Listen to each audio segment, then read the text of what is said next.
क्योंकि ट्रंप ने straight of Hormuz को फ्री करने के लिए ईरान को अल्टीमेटम दिया था। ट्रंप ने वार्निंग दी है, अगर 48 घंटे में ईरान सुरक्षित तरीके से स्ट्रेट ऑफ हॉर्मूज को नहीं खोलता है तो अमेरिका ईरान के पावर प्लांट पर बड़े हमले करेगा। ट्रंप की ये जो डेडलाइन है वो मंगलवार की सुबह 5:14 पर खत्म हो जाएगी। ट्रंप लगातार मुस्तफा को धमकी दे रहे हैं, ईरान पर बमों की बारिश कर रहे हैं, लेकिन इसके बावजूद ईरान झुकने के लिए तैयार नहीं है।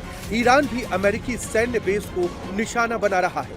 ऐसे में सवाल उठता है कि अगर ईरान ने ट्रंप का अल्टीमेटम नहीं माना तो क्या होगा। अमेरिका ईरान के सबसे बड़े पावर प्लांट पर हमला करेगा, ईरान के गैस थर्मल पावर प्लांट को उड़ा देगा, ईरान को अंधेरे में डुबो देगा। What is the president going to do in 48 hours, which would be Monday night, if they don't open up the strait? Well, Maria, as the president announced, he will start by attacking and destroying one of Iran's largest power plants. There are gas-fired thermal power plants and other type of plants, and I want to be clear here before there's kind of hand-wringing out in the international community.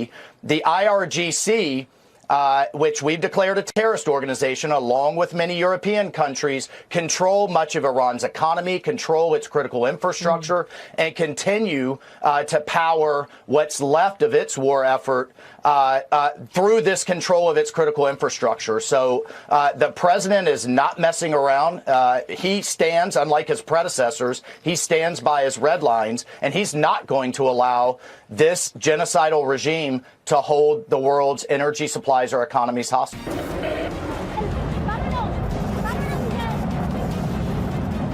America की धमकी को Iran गीदड़ भभकी बता रहा है। Iran का भी संदेश एकदम क्लियर और लाउड है। अगर ईरान के पावर प्लांट को निशाना बनाया गया तो ईरान मिडिल ईस्ट में तबाही मचाएगा, अमेरिका और उसके सहयोगियों के पावर प्लांट को उड़ाएगा, अमेरिकी कंपनियों के आईटी कंपनियों को टारगेट करेगा।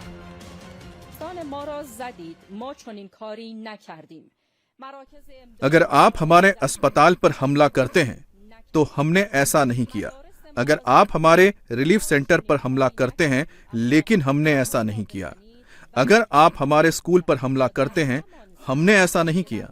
लेकिन अगर आप बिजली प्लांट पर हमला करते हैं तो हम भी बिजली प्लांट पर हमला करेंगे। हम किसी भी खतरे का जवाब उसी लेवल पर देने के लिए तैयार हैं जिस लेवल पर वो डिटरेंस बैलेंस में पैदा करता है, और हम ऐसा करेंगे। अमेरिका हमारी क्षमताओं को नहीं जानता लेकिन उन्हें मैदान में दिखेगा।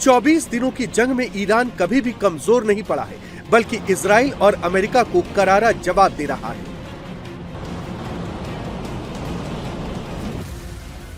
ऐसे में अमेरिकी राष्ट्रपति ट्रंप ने ईरान को एक और अल्टीमेटम दे दिया है। ट्रंप ने सोशल मीडिया पर लिखा है, peace through strength, to put it mildly, यानी शक्ति के बल पर शांति हो। ट्रंप के इस संदेश के कई मायने निकाले जा रहे हैं। ट्रंप ईरान के खिलाफ कुछ बड़ा करने वाले हैं, ईरान पर बड़ा अटैक का प्लान कर रहे हैं।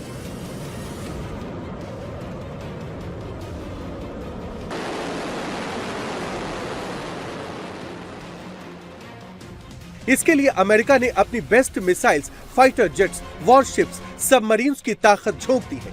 अटलांटिक और प्रशांत महासागर से जंगी बेड़े बुलाकर ईरान की घेराबंदी कर दी है।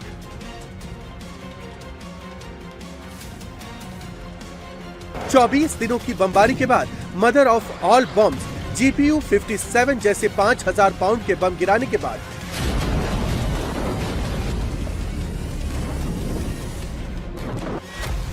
ट्रंप को ईरान को अब तक की सबसे बड़ी वार्निंग क्यों देनी पड़ी? तो इसका जवाब है तेल की वो महाधमनी जिसे ईरान ने चोक कर दिया है। स्ट्रेट ऑफ हॉर्मूज पर शिकंजा कसकर ईरान ने दुनिया में तेल और गैस, पेट्रोकेमिकल, फर्टिलाइजर और हीलियम की सप्लाई रोक दी है।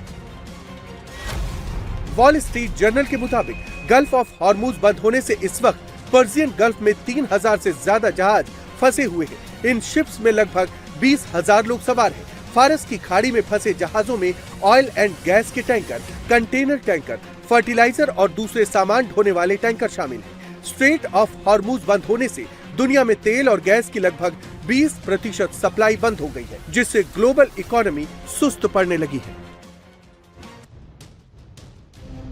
हालांकि ईरान का कहना है कि उसने सिर्फ इजराइल, अमेरिका और उसके सहयोगियों के लिए ही स्ट्रेट ऑफ हॉर्मूज को बंद किया है। अमेरिका के आतंकवादी राष्ट्रपति अपने आक्रामक व्यवहार और वैश्विक सुरक्षा को अस्थिर करने के प्रयासों को जारी रखते हुए धमकी दे रहे हैं कि यदि ईरान स्ट्रेट ऑफ हॉर्मूज को दोबारा नहीं खोलता है तो ईरान के पावर प्लांट को निशाना बनाएंगे। हमने बार बार कहा है, स्ट्रेट ऑफ हॉर्मूज केवल शत्रुओं और हानिकारक यातायात के लिए बंद है। इसे अभी तक पूरी तरह से बंद नहीं किया गया है और हमारे खुफिया नियंत्रण में है और विशिष्ट नियमों के तहत सुरक्षित आवागमन इस तरह से किया जाता है जिससे हमारी सुरक्षा और हित सुनिश्चित हो।